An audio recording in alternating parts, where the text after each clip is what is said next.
Oi, Márcia, tudo bem? Ótima tarde a você, em especial a você que nos acompanha aqui sempre ao vivo na Jovem Pan, de mãos dadas com a notícia. Que bom estarmos juntos, uma alegria, uma satisfação. Vamos ver então o que é notícia aqui da capital federal, sem tirar os olhos do Supremo Tribunal Federal, que retomou hoje um julgamento do Núcleo 2, envolvido naquele suposto plano de golpe de Estado. E tem mais, o ministro Alexandre de Moraes, ele determinou uma avaliação oficial em exames para Jair Bolsonaro e ainda analisar a necessidade, de fato, de uma cirurgia. Já no Congresso Nacional, a Câmara acaba aprovando a exclusão de gastos com saúde e educação da meta fiscal. Essa discussão orçamentária na reta final do ano, que sempre acaba enrolando até na última hora, a gente segue de olho como será essa votação. Então, a partir de agora, notícia, análise, muita informação, o que mexe com você, o que é notícia na capital federal, em tempo real, aqui na Jovem Pan.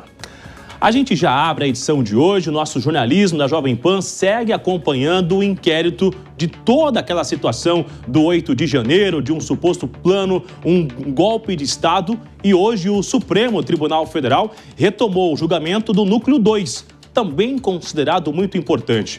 Um dos réus é um delegado da Polícia Rodoviária Federal. Inclusive, era o ex-chefe da Polícia Rodoviária Federal, o Silvinei Vasquez. A Janaína Camelo é quem está no Supremo Tribunal Federal, acompanhou todo este caso, a investigação, e nos conta agora, Janaína, o que esperar deste julgamento que está em andamento. Silvinei, que inclusive na investigação aponta que ele atuou para impedir que os eleitores da esquerda, do então candidato naquela época Lula e agora o atual presidente da República, conseguisse chegar até os locais de votação, ou seja, é considerado de uma atuação muito importante dentro deste núcleo. Mas até aqui, como está o julgamento? Ótima tarde, muito bem-vinda.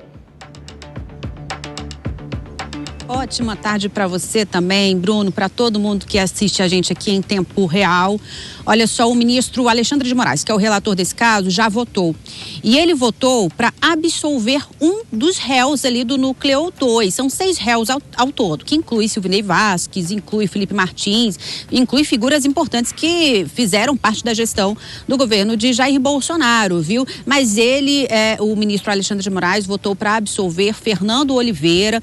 Fernando Oliveira, ele é delegado da Polícia Federal e no dia 8 de janeiro ele era o número 2 da Secretaria de Segurança Pública aqui do Distrito Federal, e ele tinha sido foi acusado, denunciado pela Procuradoria-Geral da República por 5 crimes, que inclui tentativa de golpe, inclui organização criminosa, mas o ministro Alexandre de Moraes entendeu que não há provas suficientes para condená-lo e votou pela absolvição de Fernando Oliveira. Faltam os outros ministros votarem, tá, Bruno? Mas só lembrando que até hoje, em todos esses julgamentos da trama golpista, houve apenas uma absolvição.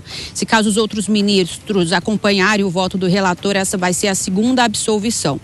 Desses 6 réus, o ministro também votou para condenar por apenas 2 crimes dos 5 que haviam sido imputados a Marília Ferreira de Alencar. Ela também é delegada da Polícia Federal, ela fazia parte ali da diretoria de inteligência da Polícia Federal na gestão de Jair Bolsonaro. Ela tinha sido acusada de elaborar relatórios que fundamentaram as blitzes, como você disse, da PRF, que aconteceram no dia do segundo turno das eleições de 2022 em municípios do Nordeste, segundo a acusação, para atrapalhar que os eleitores do então candidato Lula chegassem aos locais de votação.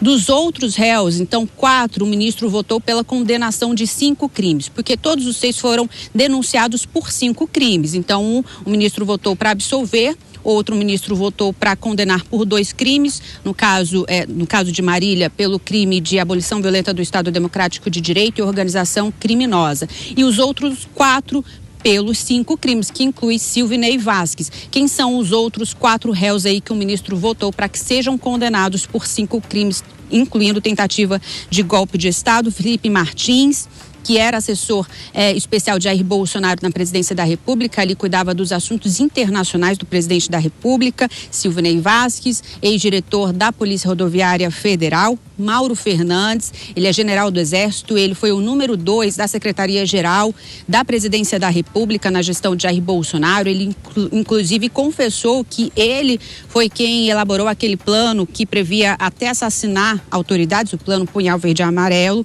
e os outros 2, então, já falamos aqui, o ministro votou um pela absolvição e outro pela condenação de apenas 2 crimes.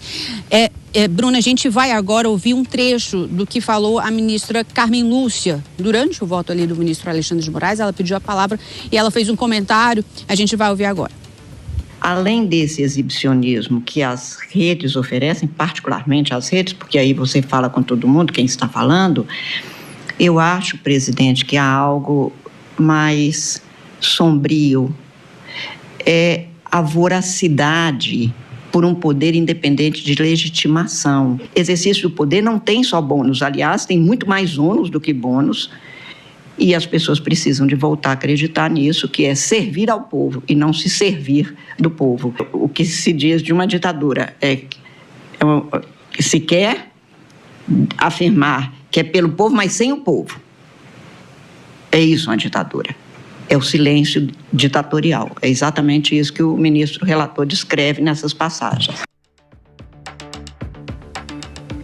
Só para relembrar, Bruno, o Núcleo 2, segundo a acusação da Procuradoria-Geral da República, foi responsável ali pelo gerenciamento das ações golpistas, que inclui, por exemplo, o monitoramento de autoridades que eram desafetas do então presidente Jair Bolsonaro, inclui ali esse plano Punhal Verde e Amarelo, inclui as blitz, também essa operação da PRF, que segundo a acusação foi feita no dia do segundo turno das eleições de 2022, ali, PRF na época comandada por Silvinei Vasquez, e que aí teria tentado atrapalhar o deslocamento de eleitores do então candidato Lula. Inclui também as minutas de golpe, porque no caso de Felipe Martins, a acusação contra ele é que ele teria elaborado uma dessas minutas, que teria sido, inclusive, a minuta que teria sido apresentada por Jair Bolsonaro aos comandantes das Forças Armadas no Palácio da Alvorada.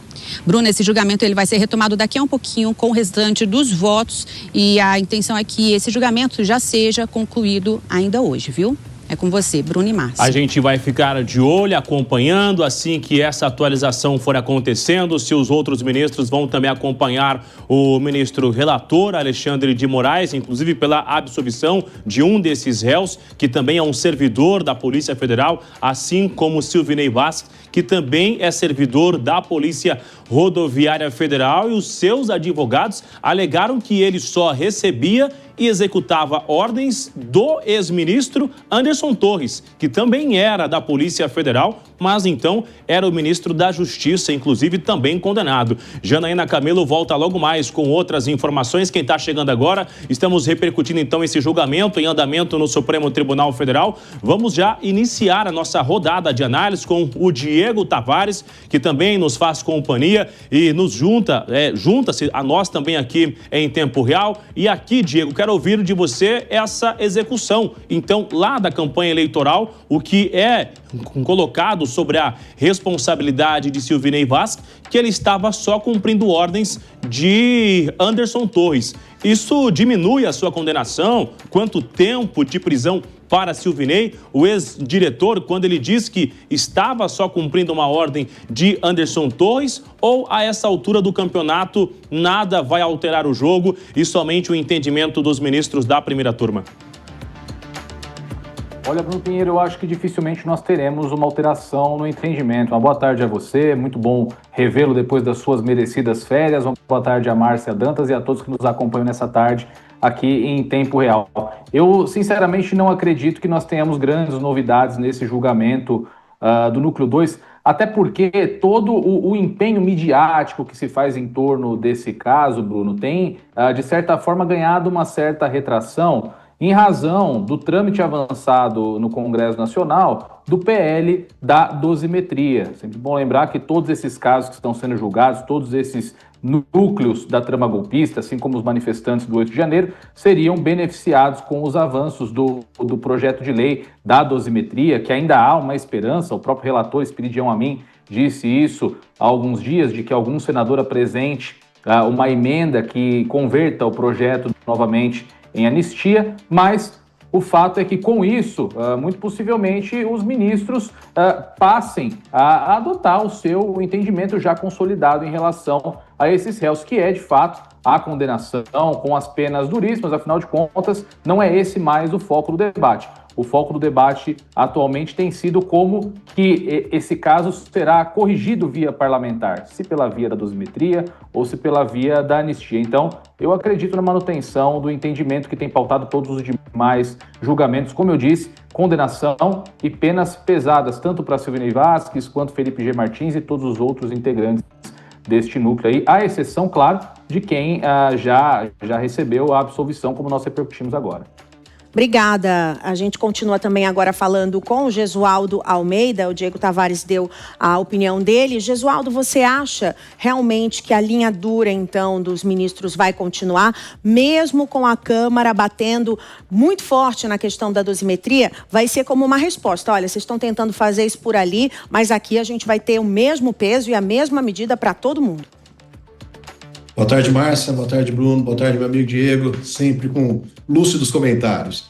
Sobre essas condenações eventuais, eu não tenho dúvida que elas persistirão na mesma dosimetria que já vem sendo praticada. A linha de defesa adotada de que apenas se cumpriu ordem superior, ela não isenta de crime. Lá na regra do direito penal, determina que quem cumpre uma ordem manifestamente ilegal, ainda que esteja sob subordinação hierárquica, como parece ser o caso, incorre nas mesmas penas daquele que deu a ordem. Portanto, não é um álibi, não é sequer um atenuante alegar que apenas se cumpriu ordem de um superior hierárquico. As penas tendem a ser pesadas, como a gente viu na manifestação da Carmen Lúcia, há uma certa indignação dos ministros do Supremo na defesa, segundo eles, intransigente da democracia e da não utilização da máquina pública para benefícios pessoais.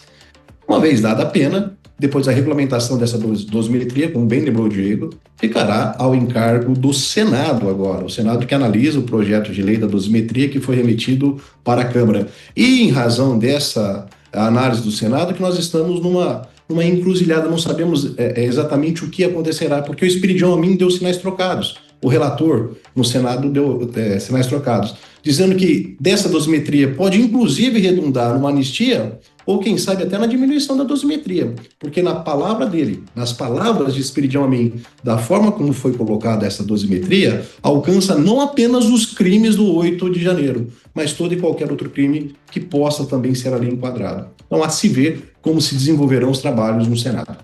Vão ter que mudar o texto em alguma medida ali, né, Jesualdo? Obrigada pela sua análise, também ao Diego. A gente volta já com vocês.